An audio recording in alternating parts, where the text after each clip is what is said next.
피고인 김동진, 일어서세요. 법정에 울려 퍼지는 판사의 엄중한 목소리. 피고인석에 앉아있던 김동진의 얼굴이 창백하게 변했습니다. 불과 몇 달 전만 해도 지역의 실력자로 행세하며 온갖 횡포를 부렸던 그가 이제는 초라한 죄수복을 입고 떨고 있었어요. 검사님, 최종 논고를 해주십시오. 검사석에서 일어선 이태훈 부장검사. 그의 차갑고 날카로운 시선이 김동진을 향했습니다. 김동진은 그 시선을 받으며 이상한 기시감을 느꼈어요. 어디서 본 것 같은 얼굴이었는데. 존경하는 재판장님, 피고인 김동진은 지난 3년간 체계적으로 사회적 약자들을 괴롭혔습니다. 이태훈의 목소리가 법정에 울려 퍼졌습니다. 특히 마포구의 한 치킨집 사장을 파산으로 몰아넣은 행위는 그 순간이었습니다. 김동진의 눈이 급격히 커졌어요. 치킨집? 설마 그 고집센 늙은이의? 그 치킨집 사장의 이름은 이병호입니다. 김동진의 몸이 벌벌 떨리기 시작했습니다. 그리고 이태훈이 잠시 말을 멈추고 김동진을 똑바로 바라보았습니다. 저는 이병호의 아들 이태훈입니다. 쿵. 김동진이 의자에서 주저앉았습니다. 법정이 술렁거렸어요. 치킨집을 파산시킨 악덕 건물주는 그제서야 깨달았습니다. 자신이 괴롭힌 그 평범한 치킨집 사장의 아들이 바로 서울지방검찰청 부장검사였다는 것을요. 하지만 이미 모든 것이 늦었습니다. 오늘 여러분께 들려드릴 이야기는 한 선량한 아버지를 위해 정의의 칼을 든 아들의 통쾌한 복수극 내용의 드라마입니다. 과연 이 모든 일이 어떻게 시작되었을까요? 그리고 김동진은 어떤 최후를 맞게 될까요? 지금부터 그 놀라운 이야기를 들려드리겠습니다. 서울 마포구의 한 골목길에 자리 잡은 작은 치킨집에서 우리 이야기는 시작됩니다. 낡은 간판에 만나 치킨이라고 적혀 있는 이 가게는 20년이 넘는 세월 동안 이 자리를 지켜온 터줏대감이었어요. 가게 주인인 이병호 사장은 매일 새벽 5시면 어김없이 일어나 하루를 시작했습니다. 찬 바람이 불어오는 이른 아침, 그는 묵묵히 가게 문을 열고 하루 장사를 위한 준비에 들어갔어요. 이병호 사장의 하루는 언제나 같은 패턴으로 이어졌습니다.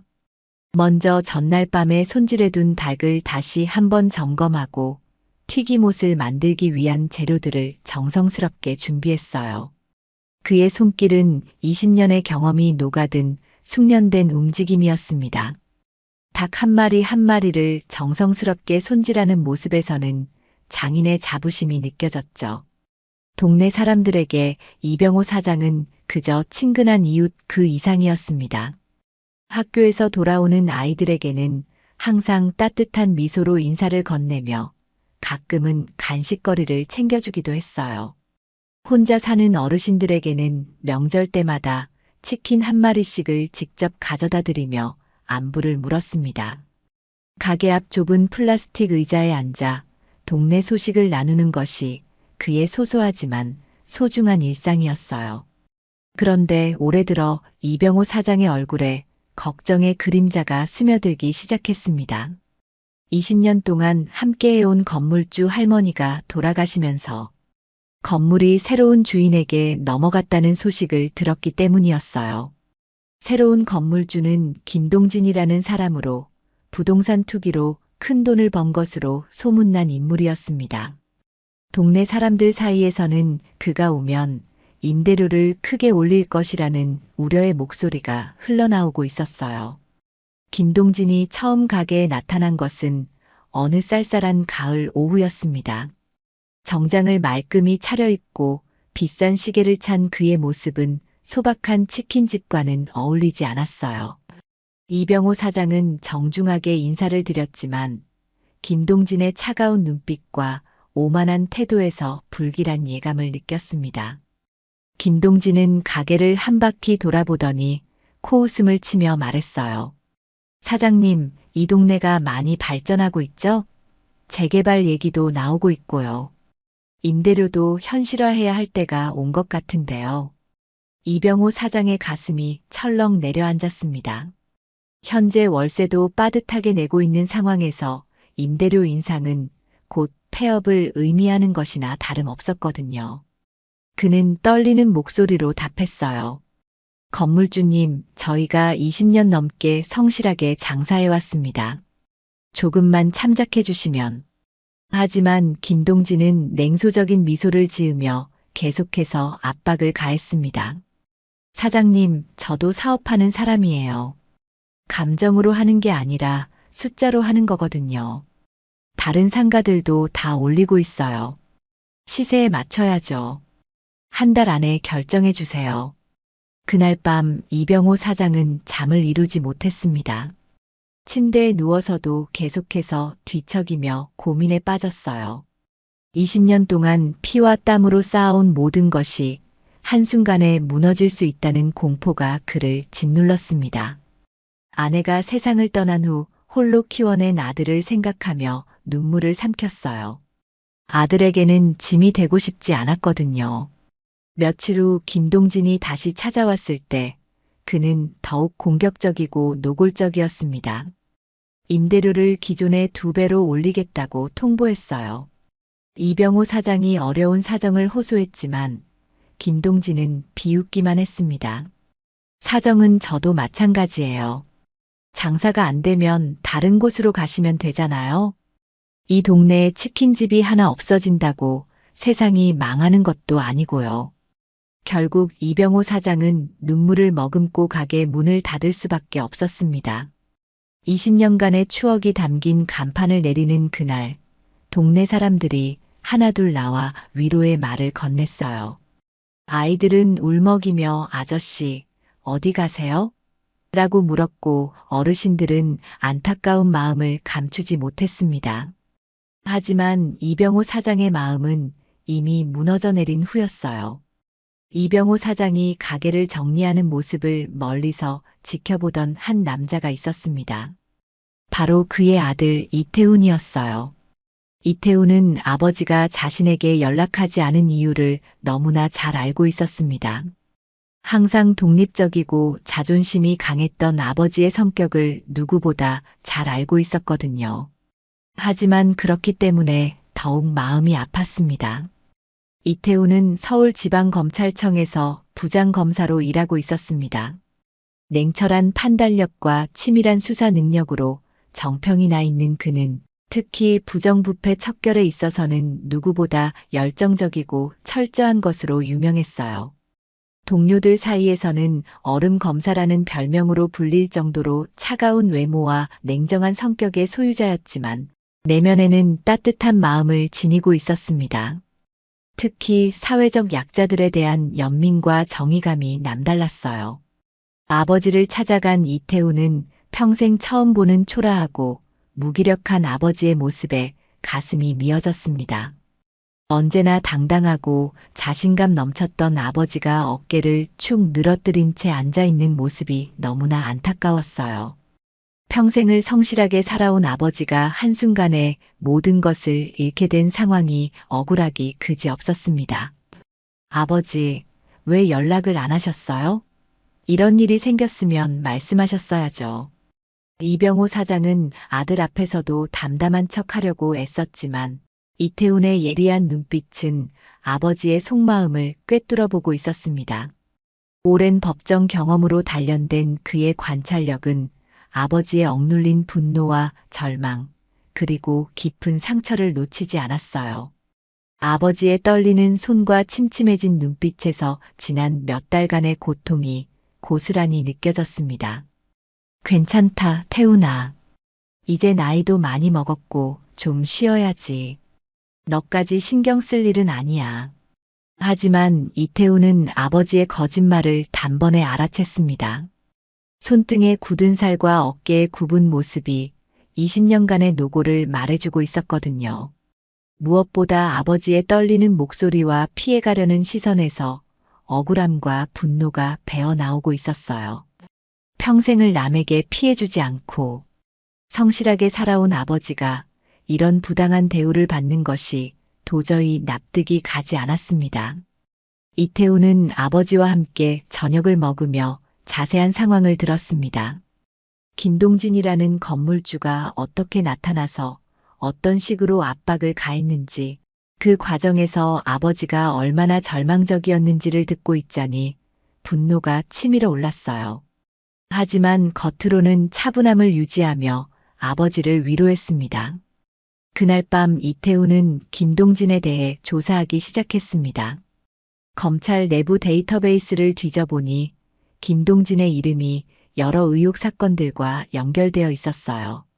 부동산 투기, 세금 포탈, 임차인 협박 등 다양한 불법 행위들이 의심되고 있었지만 교묘하게 법망을 피해왔던 것이었습니다. 그의 수법은 치밀하고 조직적이었어요. 이태훈의 눈빛이 차갑게 변했습니다. 법정에서 수많은 범죄자들을 대면해온 그였지만 이번만큼은 개인적인 감정이 앞섰어요. 하지만 동시에 검사로서의 냉철함도 잃지 않았습니다. 감정에 휩쓸려 실수하면 오히려 김동진에게 빌미를 줄 수 있다는 것을 알고 있었거든요.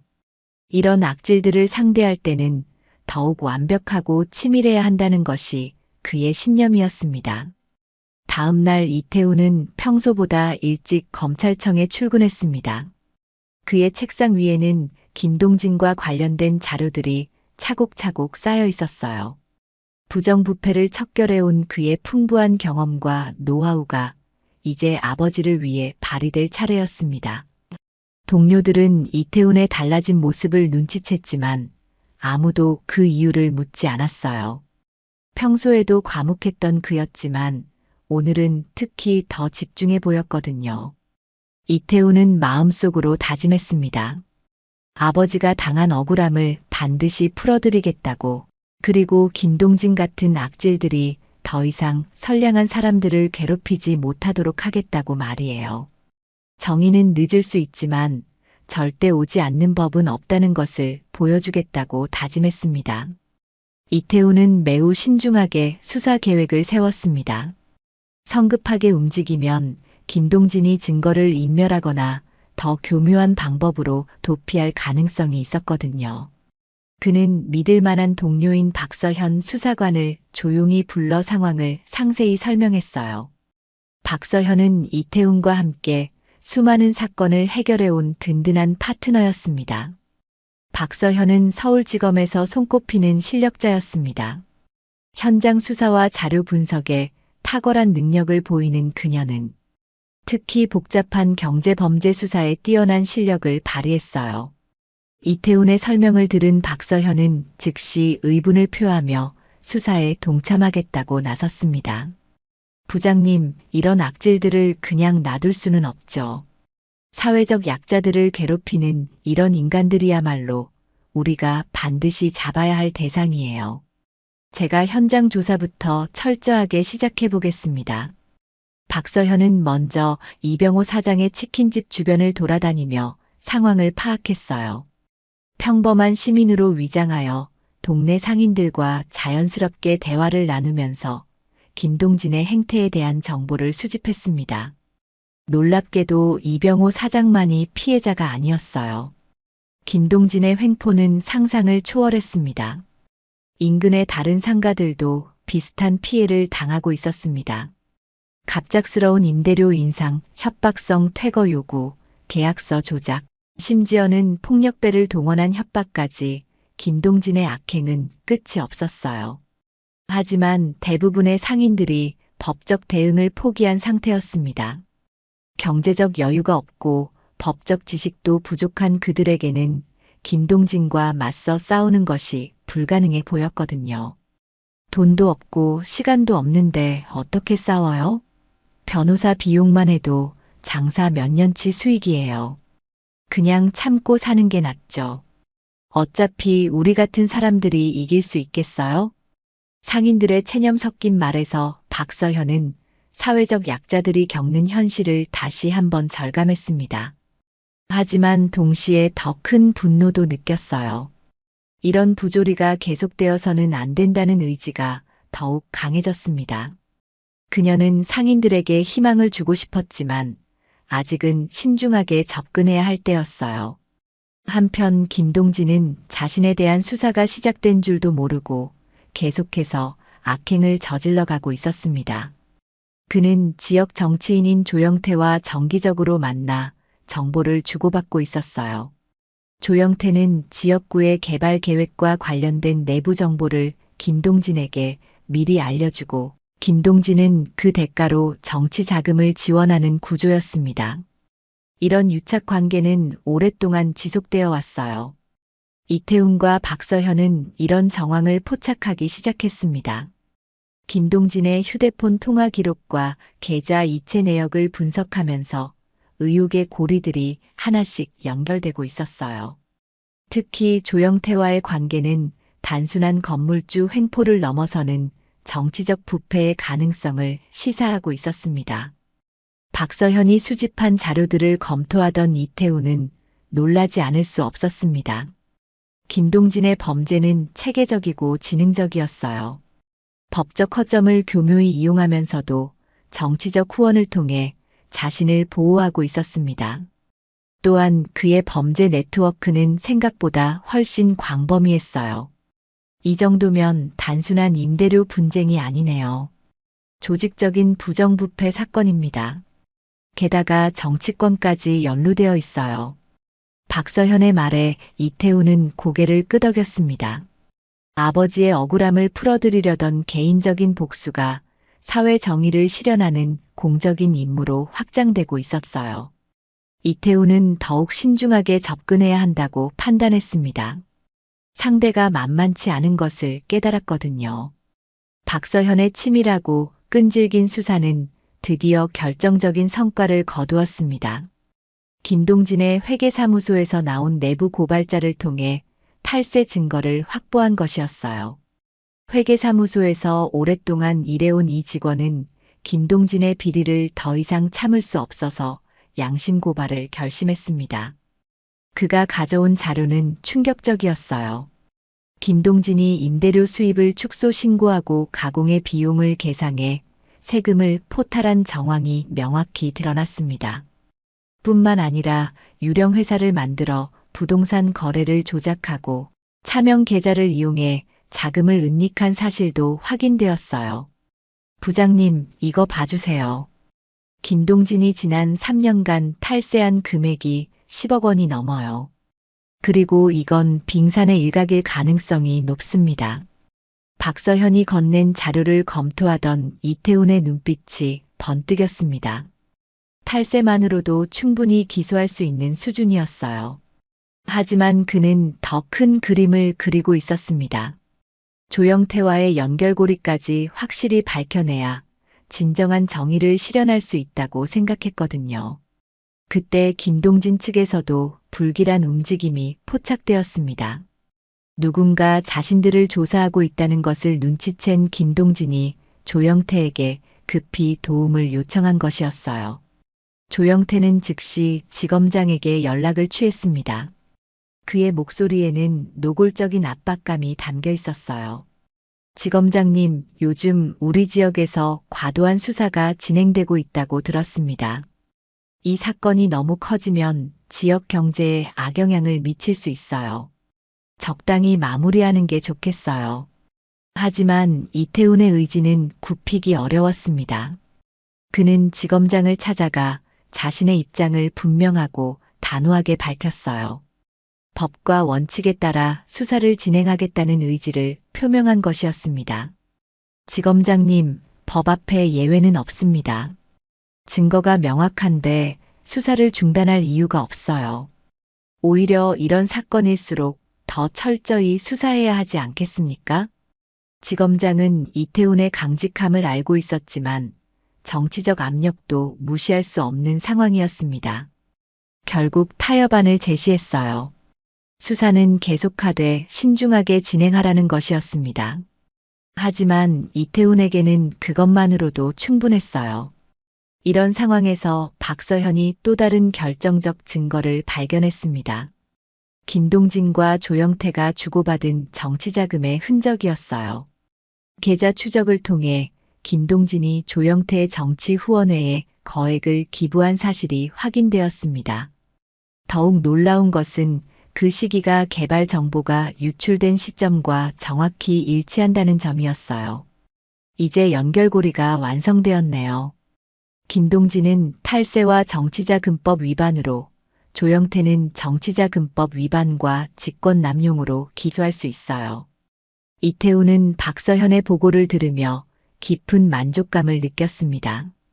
법적 근거가 확실해진 만큼 이제는 공개적으로 수사를 진행할 수 있게 되었어요. 더 이상 눈치를 볼 필요가 없었습니다. 그날 저녁 이태우는 오랜만에 아버지를 찾아뵀습니다. 아직 구체적인 내용을 말씀드릴 수는 없었지만 희망적인 소식을 전해드리고 싶었어요. 아버지, 조금만 더 기다려주세요. 정의는 반드시 실현될 거예요. 그리고 아버지가 당한 억울함도 반드시 풀어드릴게요. 이병호 사장은 아들의 진지하고 확신에 찬 표정에서 무언가를 감지했습니다. 하지만 구체적으로 묻지는 않았어요. 아들을 믿고 기다리기로 했습니다. 김동진은 점점 조여오는 수사망을 느끼며 극도로 초조해하기 시작했습니다.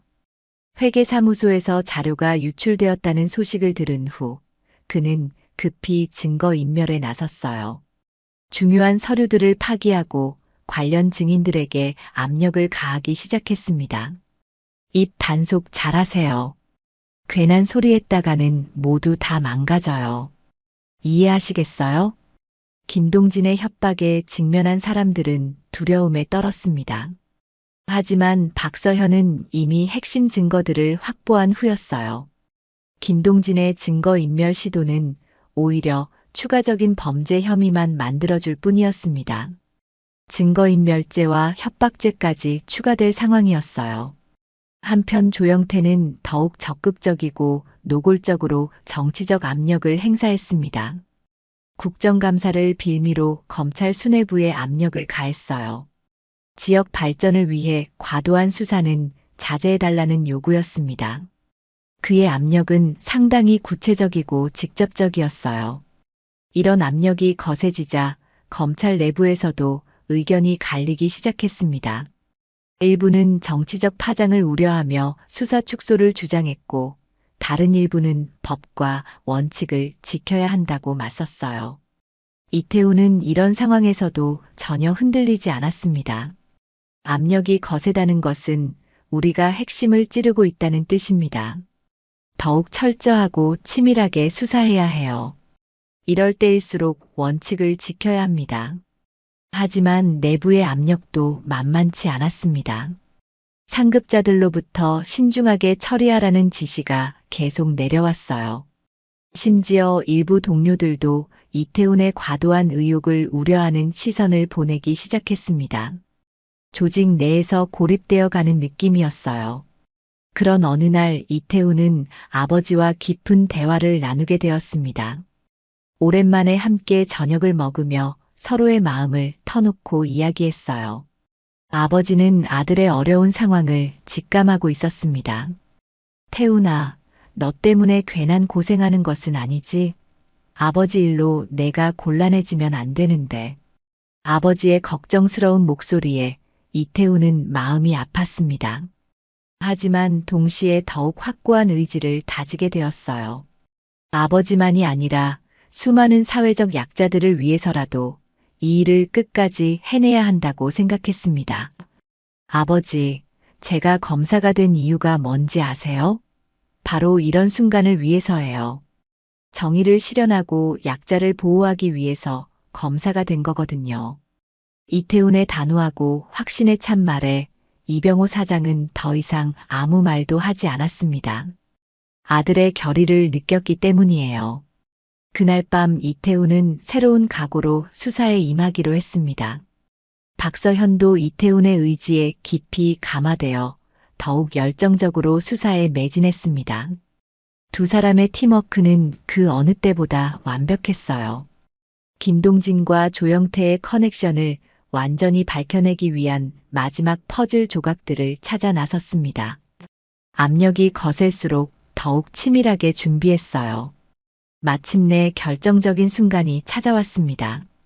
박서현이 김동진의 측근 중 한 명을 핵심 증인으로 확보하는데 성공한 것이었어요. 김동진의 비서로 오랫동안 일했던 이 증인은 조영태와의 거래 과정을 직접 목격했고 중요한 대화들을 녹음한 파일까지 보관하고 있었습니다. 검사님, 더 이상 참을 수가 없어서 나왔어요. 김동진이 하는 짓들을 보고만 있을 수 없었습니다. 양심이 있는 사람이라면 이런 일을 묵과할 수 없어요.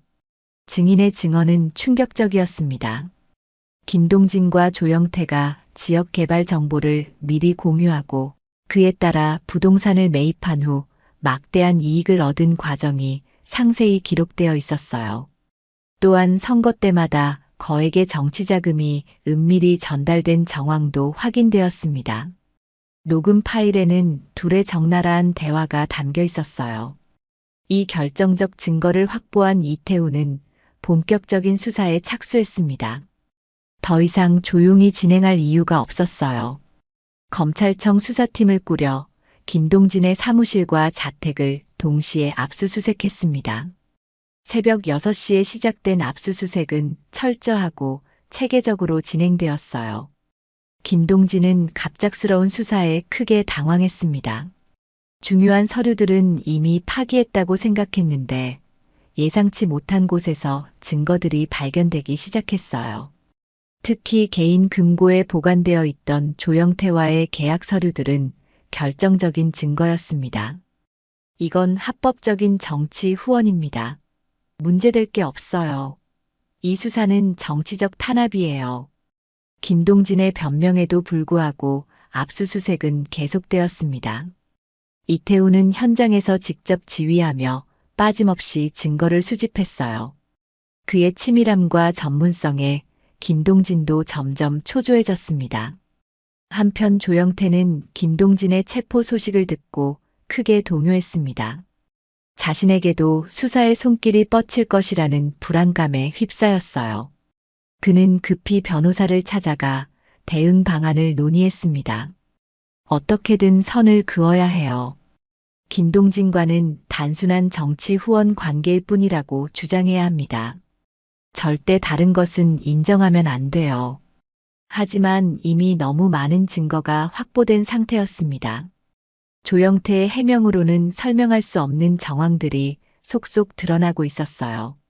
특히 개발 정보 유출과 관련된 증거들은 치명적이었습니다. 이런 상황에서 김동진과 조영태 사이에 균열이 생기기 시작했습니다. 김동진은 조영태가 자신을 버릴까봐 걱정했고, 조영태는 김동진 때문에 자신의 정치 생명이 끝날까봐 두려워했어요. 서로를 믿지 못하게 된 것이었습니다. 결국 김동진이 먼저 금이 갔습니다. 구속 수사를 피하기 위해 조영태와의 거래 내용을 일부 시인하기 시작한 것이었어요. 이는 조영태에게는 치명적인 배신이었습니다. 이태우는 이런 내부 분열을 놓치지 않았습니다. 두 사람의 상호 모순되는 진술을 교차 검증하며 진실을 파헤쳐 나갔어요. 박서현과 함께 치밀하게 짜여진 수사망은 점점 조여들고 있었습니다. 마침내 법정 대결의 시간이 다가오고 있었어요. 드디어 법정에서의 최종 대결이 시작되었습니다.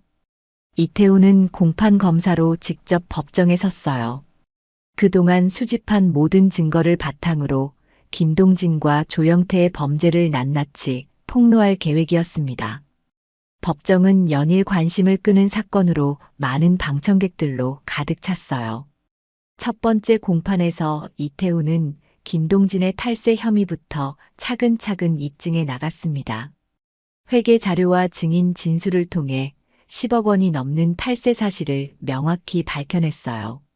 김동진의 변호사가 반박을 시도했지만 이태훈의 논리는 완벽하고 빈틈이 없었습니다. 피고인 김동진은 지난 3년간 체계적으로 소득을 은닉하고 가공의 비용을 계상하여 세금을 포탈했습니다. 이는 명백한 조세범 처벌법 위반이며 그 규모가 10억 원을 넘어 중대한 범죄입니다. 이태훈의 차분하고 논리적인 논고에 법정은 숙연해졌습니다. 방청석에는 김동진의 횡포에 시달렸던 상인들이 앉아 있었어요. 그들의 눈에는 기대와 설렘, 그리고 마침내 정의가 실현되기를 바라는 간절함이 가득했습니다. 두 번째 공판에서는 더욱 충격적인 내용이 공개되었습니다. 조영태와의 정치적 거래에 대한 증거들이 속속 제시된 것이었어요. 개발 정보 유출, 정치자금 수수, 공무원 로비 등 상상을 초월하는 부패의 실상이 드러났습니다. 피고인들은 공적 정보를 이용해 사적 이익을 추구했고, 이 과정에서 수많은 선량한 시민들을 피해자로 만들었습니다. 이는 단순한 개인의 일탈이 아니라 우리 사회의 신뢰를 근본적으로 흔드는 중대한 범죄입니다. 이태훈의 목소리에는 분노가 담겨 있었습니다. 하지만 그 분노는 개인적인 감정이 아니라 사회 정의에 대한 열정이었어요. 법정에 있던 모든 사람들이 그의 진심과 확신을 느낄 수 있었습니다. 김동진은 끝까지 뻔뻔하게 버텼습니다.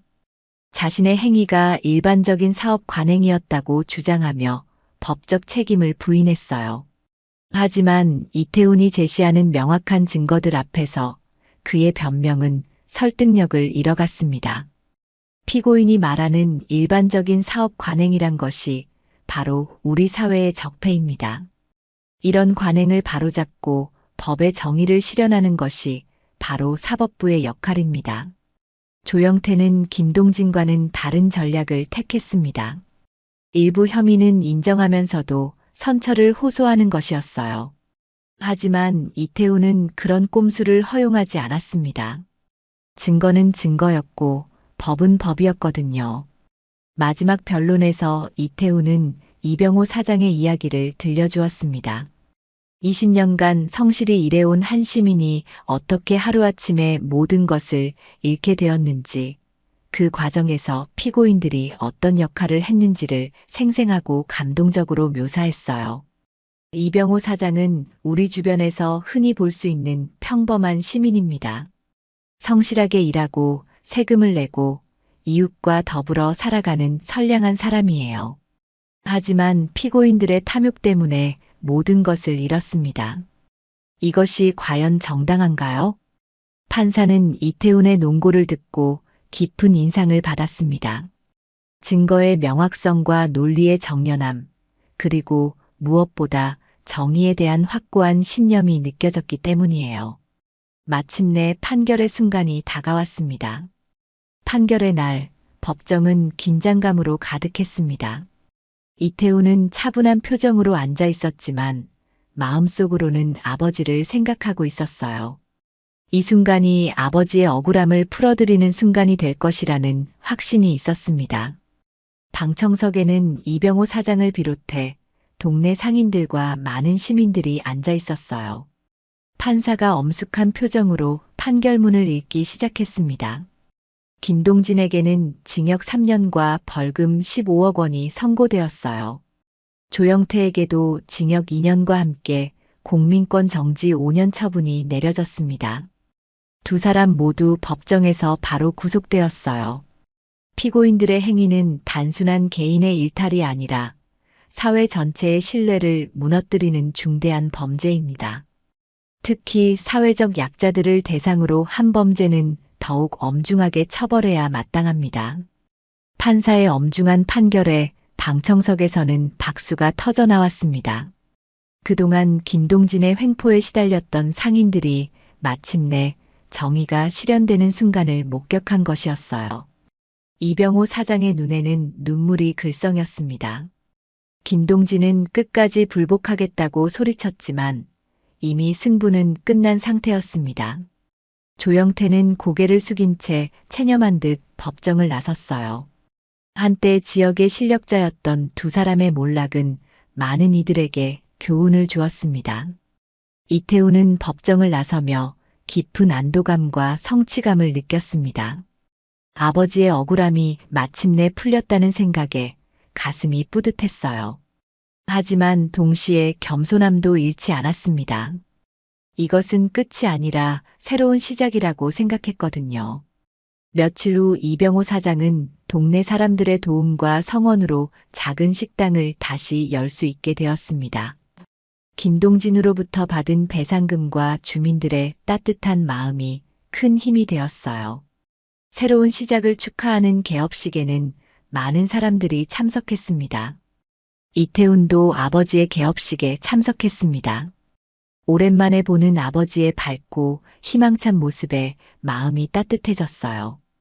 동네 사람들이 하나씩 와서 고마움을 표현하는 모습을 보며 정의가 실현되었을 때의 진정한 의미를 깨달았습니다. 태훈아, 고생 많았다. 정말 고맙다. 아버지의 간단하지만 진심이 담긴 한마디에 이태훈은 모든 보상을 받은 기분이었습니다. 법정에서의 승리보다도 아버지의 미소가 더 소중하고 뜻깊었어요. 그날 저녁 이태훈은 다시 검찰청으로 돌아갔습니다.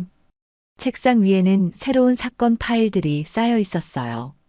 사회에는 여전히 부정의가 존재하고 그것과 맞서 싸워야 할 사람들이 있었습니다. 그의 사명은 계속되어야 했어요. 박서현이 다가와 말했습니다. 부장님, 다음 사건도 함께 하겠습니다.